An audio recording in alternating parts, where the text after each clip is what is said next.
Hello friends, good morning. എല്ലാവർക്കും അർച്ചൻ ചേച്ചി LLB സീരിയലിന്റെ ലേറ്റസ്റ്റ് എപ്പിസോഡ് റിവ്യൂയിലേക്ക് സ്വാഗതം. അങ്ങനെ ചന്ദ്ര ചിന്നുവിനോട് ദേഷ്യപ്പെടുകയാണ്. അമ്മയും മോളും കൂടി ചേർന്നുള്ള ഒത്തുകളിയാണിത്. അച്ഛനെ സ്റ്റേഷനിലേക്ക് പോയിരിക്കല്ലേ, അനിയനെ കൊണ്ട് തല്ലിക്കാൻ പോയതായിരിക്കും അവള്. നീ മര്യാദയ്ക്ക് പോയിട്ട് വിജയേട്ടനെ ഇറക്കി കൊണ്ടുവാ എന്ന് ചന്ദ്ര അങ്ങനെ ചിന്നുവിനോട് പറഞ്ഞ് ചിന്നുവിനെ പിടിച്ച് അടിക്കുകയാണ്.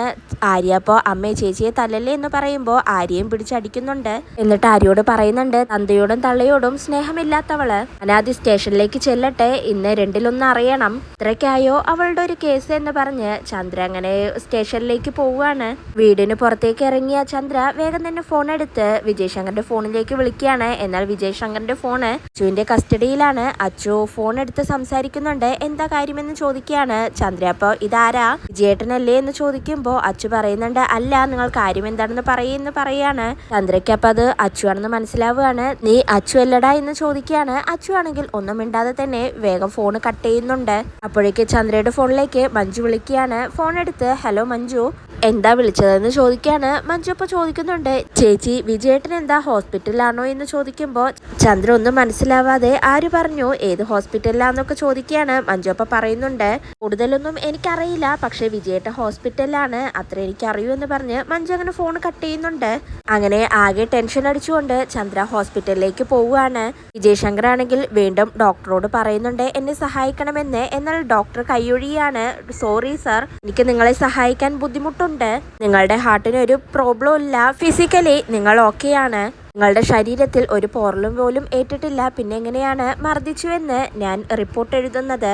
നിങ്ങൾ എത്ര ക്യാഷ് തരാമെന്ന് പറഞ്ഞാലും ഫേക്കായ ഒരു ന്യൂസ് കൊടുത്ത് നാളെ എൻ്റെ ജോലി പോയാൽ എന്ത് ചെയ്യും? അതുകൊണ്ട് എനിക്ക് പറ്റില്ല എന്നങ്ങനെ ഡോക്ടർ പറയാണ്. അപ്പോഴേക്കും അങ്ങോട്ടേക്ക് ഓടിപ്പിടഞ്ഞുകൊണ്ട് ചന്ദ്ര വന്ന് വിജയേട്ട എന്ത് പറ്റിയെന്നൊക്കെ ചോദിക്കുകയാണ്.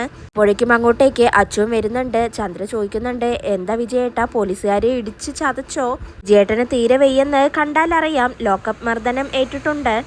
നീ എന്താ ഇതിനാണോ എന്റെ വിജയേട്ടനെ അറസ്റ്റ് ചെയ്തു കൊണ്ടുപോയതെന്നൊക്കെ ചന്ദ്ര അങ്ങനെ ചോദിക്കുകയാണ്. ചുവപ്പ പറയുന്നുണ്ട്, പോലീസുകാരെ നിങ്ങളുടെ ഹസ്ബൻഡിന്റെ ദേഹത്ത് തൊട്ടിട്ട് പോലും ഇല്ല, നെഞ്ചുവേദന എന്ന് പറഞ്ഞിട്ടാണ് ഇങ്ങോട്ടേക്ക് കൊണ്ടുവന്നത് എന്ന് അച്ചു പറയുമ്പോൾ ചന്ദ്ര പറയുന്നുണ്ട്, അയ്യോ വിജയേട്ടന് ഹാർട്ടിന് അപ്പൊ എന്തെങ്കിലും പ്രോബ്ലം ഉണ്ടാവും, ഏതെങ്കിലും ഹോസ്പിറ്റലിൽ കൊണ്ടുപോകണോ ഡോക്ടർ എന്ന് അങ്ങനെ ചന്ദ്ര ചോദിക്കുമ്പോൾ ഡോക്ടർ പറയുന്നുണ്ട്, ഇപ്പോൾ ഒരു കുഴപ്പവുമില്ല, ബാക്കി കാര്യങ്ങളെല്ലാം നിങ്ങളുടെ ഹസ്ബൻഡ് പറയുമെന്ന് ഡോക്ടർ അങ്ങനെ പറയാണ്. വിജയ് ശങ്കർ അപ്പൊ പറയുന്നുണ്ട്, ഡോക്ടറോട് പേഴ്സണലായിട്ട് സംസാരിക്കണമെന്ന് പറയാണ്. ഡോക്ടർ അപ്പോ വിജയ് ശങ്കറിന്റെ അടുത്തേക്ക് ചേർന്ന് നിന്നുകൊണ്ട് എന്താണെന്ന് ചോദിക്കുമ്പോൾ വിജയ് ശങ്കർ പറയുന്നുണ്ട്, അവസാനമായിട്ട് പറയാണ്, ഡോക്ടർ എന്നെ സഹായിക്കണം, ക്യാഷ് എത്ര വേണമെങ്കിലും തരാമെന്ന് പറയുന്നുണ്ടെങ്കിലും ഡോക്ടർ പറയുന്നുണ്ട്, ഞാൻ എന്റെ നിലപാട് പറഞ്ഞു കഴിഞ്ഞു, ഇനി അതിലൊരു മാറ്റവുമില്ലെന്ന് പറയുമ്പോൾ വിജയ് ശങ്കർ പറയുന്നുണ്ട്, എങ്കിൽ ശരി, ദയോട് ഞാൻ പറഞ്ഞ കാര്യങ്ങളൊന്നും പറയരുത് എന്ന് പറയുമ്പോൾ ഡോക്ടർ പറയുന്നുണ്ട്, ഓക്കെ ശരിയെന്ന് പറഞ്ഞ് ഡോക്ടർ അവിടെ നിന്നും പോവുകയാണ്.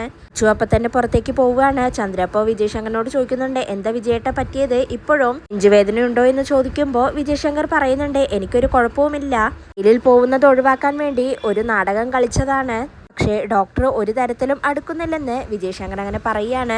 ചിന്നു ആണെങ്കിൽ അച്ഛനെ അറസ്റ്റ് ചെയ്തു കൊണ്ടുപോയതിൽ ആകെ സങ്കടപ്പെട്ടുകൊണ്ട് അങ്ങനെ ഇരിക്കുകയാണ്. അപ്പോഴാണ് അങ്ങോട്ടേക്ക് ആര്യ വരുന്നത്. ഇത് ചോദിക്കുന്നുണ്ട്, ചേച്ചി അമ്മ അടിച്ചത് ചേച്ചിക്ക് വേദനിച്ചോ എന്ന് ചോദിക്കുമ്പോൾ ചിന്നു പറയുന്നുണ്ട്, നിനക്കും അടി കിട്ടിയല്ലോ മോളെ എന്നങ്ങനെ ചിന്നു പറയുമ്പോൾ ആര്യ പറയുന്നുണ്ട്, അടി കിട്ടിയതിനേക്കാൾ വേദനിച്ചത് അമ്മ പറഞ്ഞ വാക്കുകളാണ്, ചില വാക്കുകൾ മനസ്സിലേൽപ്പിക്കുന്ന മുറിവുകളുണ്ടല്ലോ, എത്ര നാള് കഴിഞ്ഞാലും അത് ഉണങ്ങില്ല ചേച്ചി, അതങ്ങനെ മായാതെ കിടക്കുമെന്ന് ആര്യ അങ്ങനെ പറയുമ്പോൾ ചിന്നു പറയുന്നുണ്ട്, മുതിർന്ന ആളുകളെ പോലെയാണല്ലോ മോളെ നീ സംസാരിക്കുന്നതെന്ന്.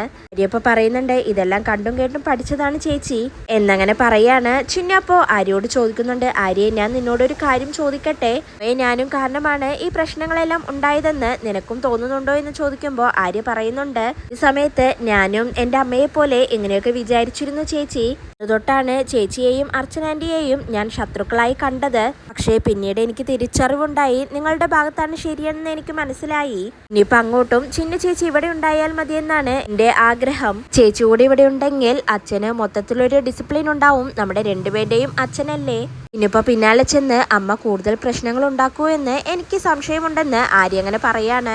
ഇനിയപ്പോ പറയുന്നുണ്ട്, ഒന്നോർത്താൽ നമ്മൾ രണ്ടുപേരും തുല്യ ദുഃഖിതരല്ലേ, നമ്മുടെ അച്ഛന് ഇങ്ങനൊരു അവസ്ഥ വരാൻ പാടില്ലായിരുന്നു, നമ്മുടെ കയ്യിൽ നിൽക്കുന്ന വിഷയമല്ല, പക്ഷേ പരിഹാരം കണ്ടെത്താൻ നോക്കണം, എന്തെങ്കിലും ഒരു വഴി തെളിയാതിരിക്കില്ല എന്ന് ചിന്നു അങ്ങനെ പറയുമ്പോൾ ആര്യക്ക് സങ്കടാവുകയാണ്. ചിന്നുപ്പ ആര്യയെ ചേർത്ത് പിടിച്ച് അങ്ങനെ നിൽക്കുന്നുണ്ട്. അതിനുശേഷം ചന്ദ്ര അങ്ങനെ വിജയശങ്കറിന്റെ അടുത്തിരുന്ന് പറയുന്നുണ്ട്, അർച്ചന വന്നിട്ടുണ്ട്, അച്ചുവിന്റെ കൂടെ പുറത്ത് നിൽപ്പുണ്ട്. ഞാൻ അവളോടൊന്നും സംസാരിക്കാൻ പോയില്ല. സംസാരിച്ചാൽ എന്റെ നിയന്ത്രണം വിട്ടുപോകും. ഹോസ്പിറ്റലല്ലേ, അല്ലെങ്കിൽ ഞാൻ അവളോട് 4 വർത്തമാനം പറഞ്ഞേനെ എന്ന് ചന്ദ്ര പറയുമ്പോൾ വിജയശങ്കർ പറയുന്നുണ്ട്, ഈ ഹോസ്പിറ്റൽ വന്നത് മണ്ടത്തരമായി പോയി. പരിചയമുള്ള ഡോക്ടേഴ്സ് വേറെ ഹോസ്പിറ്റൽ ഉണ്ടായിരുന്നു. അവിടെ പോയിരുന്നുവെങ്കിൽ ഞാൻ പറയുന്നത് പോലെ അവര് ചെയ്യുമായിരുന്നു. വേണമെങ്കിൽ ICUയിൽ 4 ദിവസം കിടത്താനും തയ്യാറാവുമായിരുന്നു. ഒതുല്ലാതെ കിടക്കുമ്പോൾ പോലീസുകാരോട് പറയാൻ പറ്റില്ലല്ലോ ഹോസ്പിറ്റലിലേക്ക് കൊണ്ടുപോയാൽ മതിയെന്ന്. എന്നങ്ങനെ വിജയശങ്കർ പറയുമ്പോൾ ചന്ദ്ര പറയുന്നുണ്ട്, ഈ ഡോക്ടർക്ക് ഒരു മനുഷ്യപ്പറ്റില്ലല്ലോ, ഇയാൾക്ക് എന്താ ക്യാഷും വേണ്ടേ എന്ന് ചോദിക്കുകയാണ്. അപ്പോഴേക്കും അങ്ങോട്ടേക്ക് അർച്ചനയും അച്ചുവും കൂടി വരികയാണ്. അച്ചു പറയുന്നുണ്ട്, ലാബ് റിപ്പോർട്ട്സ് എല്ലാം വന്നു, കുഴപ്പമൊന്നുമില്ല എന്ന് പറയുമ്പോൾ ചന്ദ്ര ചോദിക്കുന്നുണ്ട്, സ്കാനിങ് ഇല്ലാതെ എങ്ങനെയാണ് അസുഖം ഉണ്ടോ ഇല്ലേ എന്ന് അറിയുന്നത് എന്ന് ചോദിക്കുമ്പോൾ അച്ചു പറയുന്നുണ്ട്, സ്കാനിങ് വേണോ വേണ്ടയോ എന്ന് തീരുമാനിക്കുന്നത് ഡോക്ടറല്ലേ, ഡോക്ടർക്ക് വേണ്ടെന്ന് തോന്നിയിട്ടുണ്ടാവും. കാര്യമായിട്ട് കുഴപ്പമൊന്നും ഉണ്ടാവില്ല. മജിസ്ട്രേറ്റിനെ ഇങ്ങോട്ടേക്ക് കൊണ്ടുവരാമെന്ന് വിചാരിച്ചതാണ്, പക്ഷെ ഞാനത് ചെയ്തില്ല. ഞാൻ ചെയ്തൊരു സൗജന്യാണെന്ന് അതിനെ കണ്ടാൽ മതി. പക്ഷേ നാളെ രാവിലെ ഞാൻ ഹാജരാക്കും. റിമാൻഡിലായാൽ കോടതിയിൽ നിന്ന് നേരെ സബ് ജയിലിലേക്കാണ് കൊണ്ടുപോകുന്നതെന്ന് അച്ചു അങ്ങനെ പറയുമ്പോൾ സ്വകാര്യമായി വിജയശങ്കർ അങ്ങനെ ചന്ദ്രയോട് പറയുന്നുണ്ട്, വേറൊന്നും ആലോചിക്കണ്ട, നീ അവരോട് ക്ഷമയുടെ ഭാഷയിൽ അപേക്ഷിക്കുക എന്ന് പറയാണ്. അച്ചുവപ്പ ചോദിക്കുന്നുണ്ട്, എന്താണ് രണ്ടാളും ഒരു ഗൂഢാലോചനയെന്ന്. ചന്ദ്രപ്പ പറയുന്നുണ്ട്, ഒന്നുമില്ല, വിജയേട്ടൻ പറയായിരുന്നു അച്ചുവിനോടൊന്ന് അപേക്ഷിക്കാൻ. വിജയേട്ടന് വേണ്ടി ഞാൻ അച്ചുവിനോട് റിക്വസ്റ്റ് ചെയ്യാണ്. പരിശോധനയിൽ കുഴപ്പമൊന്നും കണ്ടില്ലെങ്കിലും വിജയേട്ടന് തീരെ വയ്യ അച്ചു, ഒട്ടും സുഖമല്ല, വിദഗ്ധ ചികിത്സ വേണ്ടിവരും. ഇവത്തിയോർത്ത് അച്ചു ഈ കേസ് ഒഴിവാക്കണം എന്നങ്ങനെ താഴ്മയോടെ ചന്ദ്ര അങ്ങനെ അച്ചുവിനോട് പറയാണ്. അച്ചുവപ്പ പറയുന്നുണ്ട്, പരാതി കിട്ടിയപ്പോൾ ഡ്യൂട്ടി ചെയ്ത ഒരു പോലീസുകാരൻ മാത്രമാണ് ഞാൻ. എനിക്കിതിൽ എന്ത് ചെയ്യാൻ പറ്റും? നിങ്ങളുടെ അടുത്ത് തന്നെ പരാതിക്കാരി നിൽക്കുകയല്ലേ, അവരെന്തെങ്കിലും വിചാരിച്ചാൽ മാത്രമേ എന്തെങ്കിലും ചെയ്യാൻ പറ്റൂ എന്ന് അച്ചു അങ്ങനെ പറയാണ്. വിജയശങ്കർ അപ്പോൾ ചന്ദ്രയോട് അർച്ചനയോട് സംസാരിക്കുകയെന്ന് കണ്ണുകൊണ്ട് അങ്ങനെ ആക്ഷൻ കാണിക്കുകയാണ്. ചന്ദ്ര അപ്പോൾ അർച്ചനയോട് പറയുന്നുണ്ട്, അർച്ചനെ രേഖാമൂലം കേസ് കൊടുത്തിട്ടില്ലല്ലോ, അതുകൊണ്ട് നീ പരാതി പിൻവലിക്കണം. ഇല്ലെങ്കിലും നമ്മളെല്ലാം കുടുംബക്കാരല്ലേ, തറവാട്ടിൽ അറിഞ്ഞാൽ എന്തൊരു നാണക്കേടാണ് എന്ന് ചന്ദ്ര പറയുമ്പോൾ അർച്ചന പറയുന്നുണ്ട്, എനിക്കൊരു നാണക്കേടുമില്ല, ഇയാൾക്കെതിരെ കേസ് കൊടുക്കാതിരുന്നാലാണ് നാണക്കേട് എന്ന് അർച്ചന പറയുമ്പോൾ ചന്ദ്ര പറയുന്നുണ്ട്, വിജയേട്ടൻ എന്ത് ഒത്തുതീർപ്പിനും തയ്യാറാണെന്ന്. അർച്ചന അപ്പൊ ചോദിക്കുകയാണ്, എങ്ങനെയാണ് നിങ്ങൾ ഒത്തുതീർപ്പിന് തയ്യാറാവുന്നത്? മാനനഷ്ട കേസിന് എന്നോട് ക്ഷമ ചോദിക്കോ അതോ നഷ്ടപരിഹാരം ചെയ്യോ, എന്താണ് നിങ്ങൾ ഉദ്ദേശിച്ചത് എന്ന് അർച്ചന ചോദിക്കുകയാണ്. ചന്ദ്ര അപ്പൊ പറയുന്നുണ്ട്, അതെല്ലാം നമുക്ക് പിന്നീട് തീരുമാനിക്കാം. എന്നില്ലെങ്കിലും ചിന്നുവിന്റെ അച്ഛനല്ലേ വിജയേട്ടൻ, എന്തെങ്കിലും ഓർക്കണ്ടേ എന്ന് ചോദിക്കുമ്പോൾ അർച്ചന പറയുന്നുണ്ട്, ചിന്നുവിന്റെ അമ്മാവനാണ് മുകുന്ദൻ. അച്ഛനെ അടുത്ത കാലത്തല്ലേ അവൾക്ക് സമീപിക്കാവുന്ന ആളായത്. എന്നാൽ മുകുന്ദനെ ഓർമ്മ വെച്ച നാൾ മുതൽ അവൾ കാണുന്നതാണ്. കുവിനെ കൊണ്ട് മുകുന്ദനെതിരെ പരാതി കൊടുത്തപ്പോൾ നിങ്ങൾ ചിന്നുവിന്റെ മാനസികാവസ്ഥ ഓർക്കണമായിരുന്നു. വിലപേശുകയല്ല, എന്നാലും ഞാൻ ചോദിക്കുകയാണ്, മുകുന്ദനെതിരെയുള്ള പരാതി പിൻവലിക്കാൻ രുക്കു തയ്യാറാവോ? നിങ്ങൾ അവളോട് അക്കാര്യം പറയോ? പറഞ്ഞാലും അവൾ അത് അനുസരിക്കോ? എന്താ ഇതിനൊന്നും നിങ്ങൾക്ക് മറുപടിയില്ലേ എന്ന് അർച്ചന അങ്ങനെ ചോദിക്കുമ്പോൾ ചന്ദ്ര പറയുന്നുണ്ട്, ശരി, ഞാൻ രുക്കുവിനോട് സംസാരിക്കാമെന്ന് പറയാണ്. അങ്ങനെ ചന്ദ്ര രുക്കുവിനെ ഫോണിൽ വിളിക്കുന്നുണ്ട്. എന്നിട്ട് പറയുന്നുണ്ട്, നീ മുകുന്ദനെതിരെയുള്ള പരാതി പിൻവലിക്കണം, എന്നാൽ അർച്ചന വിജയേട്ടനെതിരെയുള്ള പരാതിയും പിൻവലിക്കും. ഞാൻ പറഞ്ഞിട്ടാണ് നീ പരാതി കൊടുത്തത്. ഞാൻ തന്നെ പറയാണ്, ഈ പരാതി നീ പിൻവലിക്കണം. നിന്റെ വിജയേട്ടന് വേണ്ടിയല്ലേ, നിന്റെ വിജയേട്ടന്റെ മാനമല്ലേ നിനക്ക് വലുത് എന്നൊക്കെ ചന്ദ്ര അങ്ങനെ ചോദിക്കുമ്പോൾ രുക്കു പറയുന്നുണ്ട്, പറ്റില്ല ചേച്ചി, സംഭവത്തിന്റെ പേരിൽ ഇവിടെ ഒരുപാട് പ്രശ്നങ്ങൾ ഉണ്ടായിട്ടുണ്ട്. നീ അതിൽ നിന്ന് പിന്മാറിയാൽ എനിക്ക് ക്ഷീണമാണ്. പരാതി പിൻവലിക്കുന്നത് എനിക്ക് കുറച്ചിലാണ്, അതുകൊണ്ട് ആ വഴി നോക്കണ്ട. ഇപ്പൊ ഈ കാര്യം പറയാനായി നിങ്ങളാരും എന്നെ വിളിക്കണ്ട എന്നും പറഞ്ഞ് രുക്കു അങ്ങനെ ഫോണ് കട്ട് ചെയ്യുകയാണ്. ചന്ദ്രപ്പ പറയുന്നുണ്ട്, ഒന്നും ചെയ്തു കൊടുത്ത് നന്ദിയില്ലാത്തവളെന്ന്. മുകുന്ദനാണെങ്കിൽ സബ് ജയിലിൽ റിമാൻഡിലാണ്. ആകപ്പാടെ സങ്കടത്തിലാണ് മുകുന്ദൻ.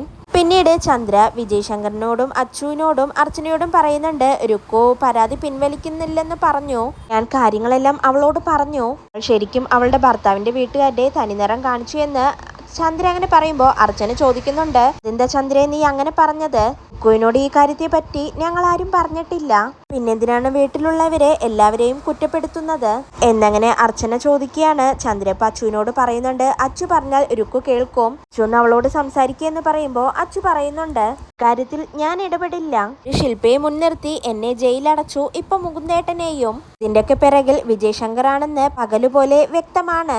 ജയിൽവാസത്തിന്റെ സുഖം എന്താണെന്ന് ഇയാളും ഒന്ന് അറിയട്ടെ. നാളെ എന്തായാലും ഇയാളെ കോടതിയിൽ ഹാജരാക്കാനുള്ളതാണ്. ഇതിന്റെ ഇടയിൽ തലയിൽ ഇനി വേറെ അഭ്യാസമൊന്നും ഇറക്കണ്ടെന്ന് പറഞ്ഞ് അച്ചുവും അർച്ചനയും പോകുന്നുണ്ട്. രാത്രിയിൽ അങ്ങനെ അർച്ചനയും ചിന്നുവും ആര്യയും കിടന്നുറങ്ങുകയാണ്. ആര്യ നല്ല ഉറക്കത്തിലാണ്. ചിന്നു അപ്പൊ അർച്ചനയോട് പറയുന്നുണ്ട്, അമ്മേ ആര്യ നല്ല ഉറക്കത്തിലാണെന്ന് തോന്നുന്നു, എനിക്ക് അമ്മയോട് കുറച്ച് പേഴ്സണലായിട്ട് സംസാരിക്കണം, അമ്മ ഒന്ന് വായു എന്ന് പറഞ്ഞ് അർച്ചനയെ വിളിച്ചുകൊണ്ട് ഹാളിലേക്ക് പോവുകയാണ്. അർച്ചന എന്നിട്ട് എന്താണ് കാര്യമെന്ന് ചിന്നുവിനോട് അങ്ങനെ ചോദിക്കുമ്പോൾ ചിന്നു പറയുന്നുണ്ട്, ഞാൻ കുഞ്ഞുനാളിൽ പഠിക്കുന്ന സമയത്ത് അച്ഛനെ കുറിച്ചൊക്കെ ചോദിച്ചിട്ടുണ്ട്. അപ്പൊ അമ്മ പറഞ്ഞത് അച്ഛൻ ദൂരെയാണെന്നാണ്. പിന്നീട് ഞാൻ വലുതായപ്പോഴാണ് അമ്മ ദൂരെയാണെന്ന് പറഞ്ഞതിന്റെ അർത്ഥം എനിക്ക് മനസ്സിലായത്. മനസ്സുകൊണ്ട് അമ്മയും അച്ഛനും വളരെ ദൂരത്തായിരുന്നു. പക്ഷേ അച്ഛനെ കാണരുതെന്ന് അമ്മ എന്നോട് ഒരിക്കൽ പോലും വിലക്കിയിട്ടില്ല. ഇത് അമ്മയുടെ വലിയൊരു മനസ്സാണ് എന്നെല്ലാം അങ്ങനെ ചിന്നു പറയാണ്. അർച്ചനപ്പ പറയുന്നുണ്ട്, എന്നോ കഴിഞ്ഞ പോയ കാര്യങ്ങൾ എന്തിനാണ് നീ ഇപ്പൊ വീണ്ടും പറയുന്നത്? നിന്നെയും വിജയ് ശങ്കറിനെയും അടുപ്പിച്ചത് ഇപ്പൊ എനിക്ക് തന്നെ വിനയായിരിക്കുകയാണ്. എൻ്റെ അടുത്ത് നിന്നും നിന്നെ അടർത്തിയെടുക്കാൻ വിജയ് ശങ്കർ ശ്രമിച്ചുകൊണ്ടിരിക്കുകയാണ്. പിന്നെ ചന്ദ്രലേഖയുമായി ചേർന്നിട്ട് എന്നോട് ചെയ്തു കൂട്ടിയ ദ്രോഹങ്ങൾ, നിന്നെയും നിന്റെ അമ്മാവന്മാരെയും അപകടപ്പെടുത്താൻ വിജയ് ശങ്കർ ശ്രമിച്ച കാര്യം നിനക്കും അറിയാവുന്നതല്ലേ എന്ന് അർച്ചന പറയുമ്പോ ചിന്നു പറയുന്നുണ്ട്, അച്ഛൻ അങ്ങനെ എന്തൊക്കെ ചെയ്താലും അവിടെയെല്ലാം ജയിച്ചത് അമ്മയല്ലേ? എല്ലായിടത്തും അച്ഛൻ തോറ്റിട്ടല്ലേ ഉള്ളൂ, ഇതിനർത്ഥം അച്ഛന്റെ ഭാഗത്ത് ശരിയില്ലെന്നല്ലേ എന്ന് ചിന്നു പറയുമ്പോ അർച്ചന പറയുന്നുണ്ട്, അപ്പൊ പിന്നെ നിനക്ക് കാര്യങ്ങളെല്ലാം അറിയാം, ഇനി എന്താണ് നിന്റെ പ്രധാനപ്പെട്ട കാര്യമെന്ന് എന്നോട് പറ എന്ന് അർച്ചന അങ്ങനെ പറയുമ്പോ ചിന്നു പറയുന്നുണ്ട്, ഒറ്റ വാക്കിൽ തന്നെ ഞാൻ പറയാം, അച്ഛനെതിരെയുള്ള പരാതി അമ്മ പിൻവലിക്കണം. പരാതി വേണ്ട അമ്മയെന്ന് പറഞ്ഞ് അർച്ചനയുടെ കൈ പിടിക്കുകയാണ് ചിന്നു. അർച്ചന എന്നിട്ട് ചോദിക്കുന്നുണ്ട്, വിജയ് ശങ്കർ എന്നെ തല്ലിയതിൽ നിനക്കൊരു സങ്കടവുമില്ലേ? അതുകൊണ്ട് ഞാൻ അടങ്ങിയിരിക്കണമെന്നാണോ ചിന്നു പറയുന്നത്? എന്നോട് നിനക്ക് അത്രയുള്ളൂ സ്നേഹം, നന്നായി മോളെ, സന്തോഷമായി എനിക്കെന്ന് പറഞ്ഞ് സങ്കടത്തോടെ അർച്ചന അവിടെ നിന്ന് പോവാനായി നിൽക്കുമ്പോൾ ചിന്നു വീണ്ടും അർച്ചനയെ അവിടെ നിർത്തുന്നുണ്ട്. അമ്മ അവിടെ നിൽക്ക്, ഞാൻ പറഞ്ഞു കഴിഞ്ഞില്ല, ഞാൻ ബാക്കി കൂടി പറയട്ടെ. ഞാൻ അച്ഛന്റെ ഭാഗത്ത് ചേർന്ന് അച്ഛന്റെ പക്ഷം പിടിക്കാൻ നോക്കുകയല്ല. ഇന്നത്തെ സംഭവം അച്ഛന്റെ കൈവിട്ടു പോയതാണ്, ഒന്നും കരുതി കൂട്ടിയല്ല. അപ്പോഴത്തെ ഒരു പ്രൊവോക്കേഷനില് അച്ഛന് സംഭവിച്ചു പോയതാണ്. ഇതിനെതിരെ കേസ് കൊടുക്കുകയാണെങ്കിൽ അമ്മയ്ക്കും ചന്ദ്രാന്റിക്കും പിന്നെ എന്താണ് വ്യത്യാസമുള്ളത്? അമ്മ അപ്പോ ചന്ദ്രാന്റിയുടെ നിലവാരത്തിലേക്ക് താഴെയല്ലേ എന്ന് ചിന്നു അങ്ങനെ പറയുമ്പോൾ അർച്ചന പറയുന്നുണ്ട്, ഇവിടെ നിലവാരമല്ല ചിന്നു പ്രശ്നം, അഭിമാനമാണ്. ഇത്രയും കാലം എന്നെ ചവിട്ടി തേച്ച വിജയ് ശങ്കർ എന്നെ ഒരിക്കലും കർണത്തടിക്കാൻ പാടില്ലായിരുന്നു. മാത്രമല്ല ഇത് ദൈവമായിട്ട് എന്റെ മുന്നിൽ കൊണ്ടുവന്ന അവസരമാണ്. ലൈംഗിക പീഡന കേസിൽ മുകുന്ദനെതിരെ കേസ് കൊടുത്ത് അകത്താക്കിയതിന്റെ അതേ നാണയത്തിൽ എനിക്ക് ദൈവം തന്ന അവസരം എന്ന് അർച്ചന പറയുമ്പോൾ ചിന്നു പറയുന്നുണ്ട്, പക്ഷേ അതെ എന്റെ അച്ഛനാണ്. ഇതെങ്ങാനും ന്യൂസിലെല്ലാം വന്നാൽ പിന്നെ സോഷ്യൽ മീഡിയയിലെല്ലാം ഇത് തന്നെയായിരിക്കും ചർച്ച. എനിക്കപ്പോ കോളേജിൽ പോവണ്ടേ? എനിക്ക് എന്റെ ഫ്രണ്ട്സിനെ ഫേസ് ചെയ്യണ്ടേ എന്നങ്ങനെ ചിന്നു ചോദിക്കുമ്പോൾ അർച്ചന പറയുന്നുണ്ട്, 2 ആഴ്ച മെഡിക്കൽ ലീവ് എടുത്ത് നീ വീട്ടിലിരുന്നാൽ മതി, അപ്പൊ നിനക്ക് ആരെയും കാണാതിരിക്കാമല്ലോ. 2 ആഴ്ച കഴിഞ്ഞ ആളുകളെല്ലാം ഇതെല്ലാം മറന്ന് പുതിയ വാർത്തേന്റെ പിന്നാലെ പോവും. എന്റെ ആത്മാഭിമാനത്തിന് വിലയില്ലെന്നാണോ ചിന്നു പറയുന്നത്? അർച്ചന ചോദിക്കുമ്പോൾ ചിന്നു പറയുന്നുണ്ട്, എന്തൊക്കെയാണെങ്കിലും ഞാനൊരു കാര്യം പറയാം, അമ്മ ഈ കേസുമായിട്ട് മുന്നോട്ട് പോകരുത്. മനസ്സുണ്ടെങ്കിൽ അമ്മ ഈ കേസ് പിൻവലിക്കണം, മനസ്സുണ്ടെങ്കിൽ മാത്രമെന്ന് പറഞ്ഞ് ചിന്നു അവിടെ നിന്നും പോവുകയാണ്. അച്ഛനൊക്കെയാണെങ്കിൽ ചിന്നു ഇങ്ങനെയെല്ലാം പറയുന്നത് കേട്ട് ആകെ സങ്കടാവുന്നുണ്ട്. പിറ്റേ ദിവസം രാവിലെ അച്ഛന അമ്പലത്തിലേക്ക് പോവാനായി റെഡിയാവുകയാണ്. ചിന്നു അപ്പം അങ്ങോട്ടേക്ക് വന്ന് അമ്മ ഇങ്ങോട്ടാണ് പോകുന്നതെന്ന് ചോദിക്കുകയാണ്. അച്ഛനപ്പ പറയുന്നുണ്ട്, അമ്പലത്തിൽ പോയി ഒന്ന് തൊഴണം എന്ന് അർച്ചന പറയാണ്. ചിന്നപ്പ പറയുന്നുണ്ട്, നേരത്തെ പറഞ്ഞിരുന്നെങ്കിൽ ഞാനും വരുമായിരുന്നു, എന്തായാലും അമ്മ ഒരു 10 മിനിറ്റ് നിൽക്ക്, ഞാൻ വേഗം പോയി കുളിച്ച് റെഡിയായിട്ട് വരാം, നമുക്ക് ഒരുമിച്ച് പോവാമെന്ന് പറയുമ്പോൾ അർച്ചന പറയുന്നുണ്ട്, എനിക്കൊട്ടും സമയമില്ല, നീ ആരെയും വിളിച്ചുകൊണ്ട് പോയാൽ മതി എന്ന് പറഞ്ഞ് അർച്ചന പോവാനായി നിൽക്കുമ്പോൾ ചിന്നു അർച്ചനയെ കയ്യിൽ പിടിച്ചുകൊണ്ട് പറയുന്നുണ്ട്, എനിക്ക് അമ്മയുടെ കൂടെ വരണം, അതാണ് എനിക്ക് ഇഷ്ടമെന്ന് പറയുമ്പോൾ അർച്ചന പറയുന്നുണ്ട്, എങ്കിൽ പിന്നെ അത് മറ്റൊരു ദിവസം ആവട്ടെ എന്ന് പറയാണ്. ചിന്നു പറയുന്നുണ്ട്, എനിക്ക് മനസ്സിലായി, എന്നെ ഒഴിവാക്കുകയല്ലേ, ഒക്കെ പോട്ടെ, രാത്രി ഞാൻ അമ്മയോട് ഒരു കാര്യം ആവശ്യപ്പെട്ടിട്ട് അതിനൊരു തീരുമാനം പറഞ്ഞില്ലല്ലോ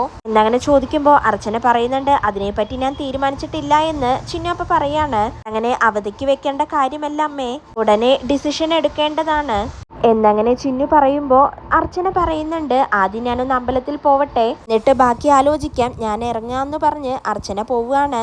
ചിന്നു മനസ്സിൽ ചിന്തിക്കുന്നുണ്ട്, ഇന്നലെ അത്രയൊക്കെ പറഞ്ഞിട്ടും അമ്മ അടുക്കുന്ന ലക്ഷണം കാണുന്നില്ലല്ലോ എന്നും ചിന്തിച്ചുകൊണ്ട് അങ്ങനെ നിൽക്കുകയാണ്. ഇതോടെയാണ് ഇന്നത്തെ എപ്പിസോഡ് അവസാനിക്കുന്നത്.